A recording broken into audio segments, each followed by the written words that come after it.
Hello everybody, English teacher here. Welcome back to our channel. అందరూ బాగున్నారని అనుకుంటున్నాను. ఈరోజు కూడా మీ అందరి కోసం మరొక మంచి వీడియోనైతే స్టార్ట్ చేసే ముందు ఈ వీడియో డిస్క్రిప్షన్లో మీకు ఉపయోగపడే ప్రోడక్ట్స్ని ట్యాగ్ చేశాను. ఒక్కసారి అవి చూసి నచ్చితే లింక్ క్లిక్ చేసి పర్చేస్ చేసేయండి. ఇప్పుడైతే ఈ వీడియోలో మనం ప్రతిరోజు వేసుకునే బట్టలకు సంబంధించిన కొన్ని సెంటెన్సెస్ని ఇంగ్లీష్లో ఈజీగా ఏ విధంగా చెప్పాలో ఎగ్జాంపుల్స్తో సహా చూసేద్దాం. వీడియోలో ఉన్న సెంటెన్సెస్ అన్నీ మీరు తరచూ వాడుతూ ఉండేవే. సో యూస్ఫుల్గా అనిపిస్తే తప్పకుండా ఒక లైక్ చేయండి.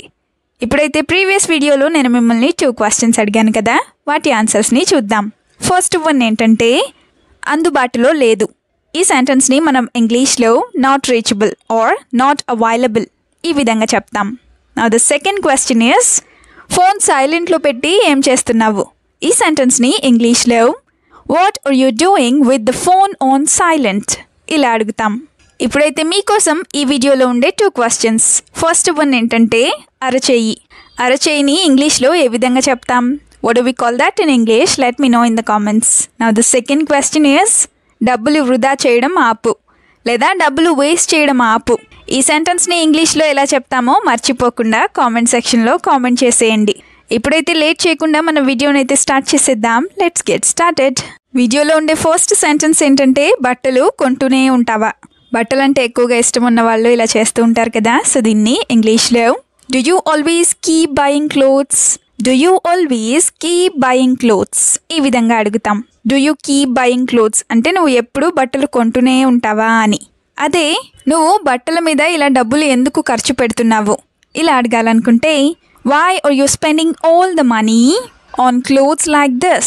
Why are you spending all the money on clothes like this? ఈ విధంగా అడుగుతాం. అంటే అన్ని డబ్బుల్ని బట్టల మీద ఎందుకు ఇలా ఖర్చు చేస్తున్నావు అని. అదే నువ్వు బయటకు వెళ్ళిన ప్రతిసారి కూడా ఇలా కొనడం మంచిది కాదు ఇలా చెప్పాలనుకుంటే it is not good to buy like this every time you go out. It is not good to buy like this every time you go out. ఈ విధంగా చెప్తాం. Every time you go out అంటే నువ్వు బయటకు వెళ్ళిన ప్రతిసారి అని. Sentence number 2 is డబ్బులు చెట్లకు కాస్తున్నాయా? ఎవరైనా ఎక్కువగా అనవసరంగా ఖర్చులు చేస్తూ ఉన్నప్పుడు ఇలా అంటూ ఉంటారు కదా. సో దీన్ని ఇంగ్లీష్లో do money grow on trees? Do money grow on trees ఈ విధంగా అడుగుతాం. Do money grow on trees అంటే డబ్బులు ఏమైనా చెట్లకు కాస్తాయా అని. అదే నీ దగ్గర డబ్బులు ఉన్నప్పుడు నువ్వు దాచుకోకపోయినట్లయితే తర్వాత నీకు ఎవ్వరు ఇవ్వరు ఇలా చెప్పాలనుకుంటే if you don't save money when you have it no one will give it to you later. If you don't save money when you have it no one will give it to you later ఈ విధంగా చెప్తాం. No one will give later అంటే తర్వాత ఎవ్వరు ఇవ్వరు అని. Another example is you are spending money as if it grows on trees. You are spending money as if it grows on trees. అంటే నువ్వు డబ్బుల్ని చెట్లకు కాసినంత ఈజీగా ఖర్చు పెట్టేస్తున్నావు అని. సెంటెన్స్ నెంబర్ 3 is ఈ టీషర్ట్ చిన్నగా అయిపోయింది. చిన్నగా అయింది లేదా పొడవుగా అయింది లేదా టైట్గా అయింది ఇలాంటివి అంటూనే ఉంటారు కదా. సో దీన్ని ఇంగ్లీష్లో this T-shirt has become small for me. This T-shirt has become small for me ఈ విధంగా చెప్తాం. అదే ఈ ప్యాంట్ నాకు చాలా పొడవుగా అయిపోయింది, నాకు నచ్చలేదు ఇలా చెప్పాలనుకుంటే this pant has also become very long for me. I don't like it. Or this pant has also become very long for me, so I don't like it. ఈ విధంగా చెప్తాం. అదే బట్టల మీద ఎక్కువగా డిజైన్స్ ఉంటే నాకు నచ్చదు ఇలా చెప్పాలనుకుంటే I don't like the clothes with too many designs. I don't like the clothes with too many designs. ఈ విధంగా చెప్తాం. సెంటెన్స్ నెంబర్ 4 ఏంటంటే ఎప్పుడు ఈ బట్టలే వేసుకుంటావా ఇలా కూడా అంటూ ఉంటారు కదా. సో దీన్ని do you always wear these clothes? Do you always wear these clothes? ఈ విధంగా అడుగుతాం. Wearing clothes or putting on clothes అంటే బట్టలు వేసుకోవడం అని. అదే నేను ఇంట్లో ఉన్నప్పుడు ఇలాంటి బట్టలే వేసుకుంటాను ఎందుకంటే నాకు అవి కంఫర్టబుల్గా ఉంటాయి ఇలా చెప్పాలనుకుంటే I wear these kind of clothes at home because they are comfortable for me.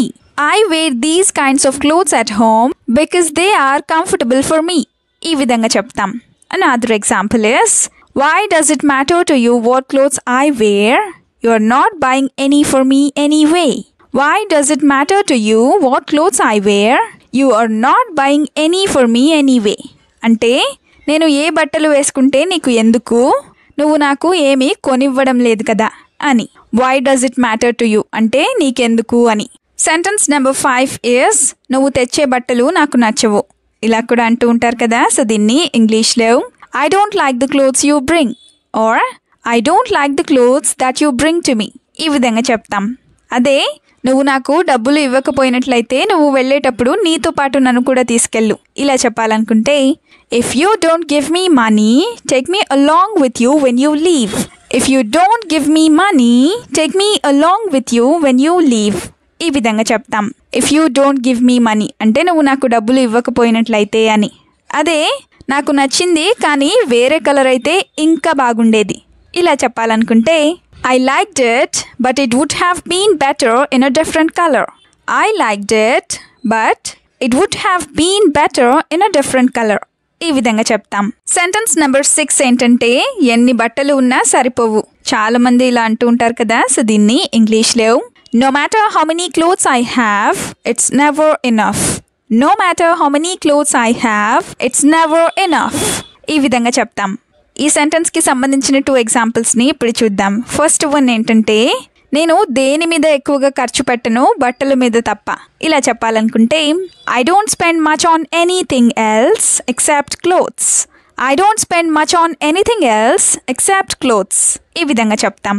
ఇంకొక ఎగ్జాంపుల్ ఏంటంటే నీ బట్టలు కబోర్డ్స్లో సరిపోవట్లేదు ఎక్కడ పెట్టాలో నువ్వే చెప్పు.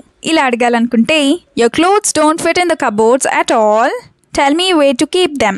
Your clothes don't fit in the cupboards at all. Tell me where to keep them. ఈ విధంగా చెప్తాం. నెక్స్ట్ సెంటెన్స్ ఏంటంటే బట్టలు టైట్గా ఉంటే అస్సలు బాగోవు లేదా అస్సలు బాగోదు. ఇలా చాలామంది అనుకుంటూ ఉంటారు కదా. సో దీన్ని ఇంగ్లీష్లో it is not good if clothes are tight. It is not good if clothes are tight ఈ విధంగా చెప్తాం. అదే clothes don't look good if they are tight అంటే టైట్గా ఉంటే బట్టలు అంత మంచిగా కనపడవు లేదా అంత మంచిగా ఉండవు. ఇలా ఇంత టైట్గా ఉండే డ్రెస్ వేసుకోవడం నా వల్ల కాదు, ఇది నువ్వే వేసుకో. ఇలా చెప్పాలనుకుంటే wearing it so tight is not for me. You wear this dress yourself. Or wearing it so tight is not my thing. You wear this dress yourself ఈ విధంగా చెప్తాం. It is not for me or it is not my thing అంటే నా వల్ల కాదు అని. అదే నువ్వు చిన్నపిల్లవి కాబట్టి నువ్వు చిన్నపిల్లలాగే ప్రవర్తించు లేదా చిన్నపిల్లాడిలాగే ప్రవర్తించు. ఇలా చెప్పాలనుకుంటే since you are a child behave like a child. Or since you are a child so behave like a child ఈ విధంగా చెప్తాం. Now the last sentence is ఏ బట్టలైనా నీకు చాలా బాగుంటాయి. ఇలా కూడా అంటూ ఉంటారు కదా. సో దీన్ని ఇంగ్లీష్లో any clothes look very good on you. Any clothes or any type of clothes look very good on you ఈ విధంగా చెప్తాం. Look very good on you అంటే నువ్వు వేసుకుంటే చాలా బాగుంటాయి అని. అదే రీజన్ ఏంటో నాకు తెలియదు కానీ ఆమె ఏమి వేసుకున్నా కూడా చాలా అందంగా కనిపిస్తుంది. ఇలా చెప్పాలనుకుంటే I don't know the exact reason but she looks beautiful in any clothes she wears. I don't know the exact reason but she looks beautiful in any clothes she wears ఈ విధంగా చెప్తాం.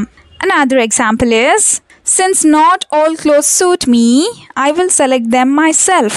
Since not all clothes suit me so I will select them myself అంటే నాకు అన్ని బట్టలు suit అవ్వవు కాబట్టి నేనే సెలెక్ట్ చేసుకుంటాను అని. వీడియోని ఎండ్ వరకు చూసినందుకు థ్యాంక్ యూ సో మచ్. వీడియోలో ఉన్న సెంటెన్సెస్ అన్నీ తరచూ ప్రాక్టీస్ చేస్తూ ఉన్నట్లయితే you will become a better and fluent English speaker. ఈ వీడియో మీకు ఏ విధంగా అనిపించిందో మీ ఫీడ్బ్యాక్ని మాత్రం తప్పనిసరిగా కామెంట్ సెక్షన్లో కామెంట్ చేసి చెప్పండి. We'll meet you again with the useful and interesting video. Until then, keep learning, keep practicing and keep supporting Tinglish Teacher. Have a good day. Bye-bye.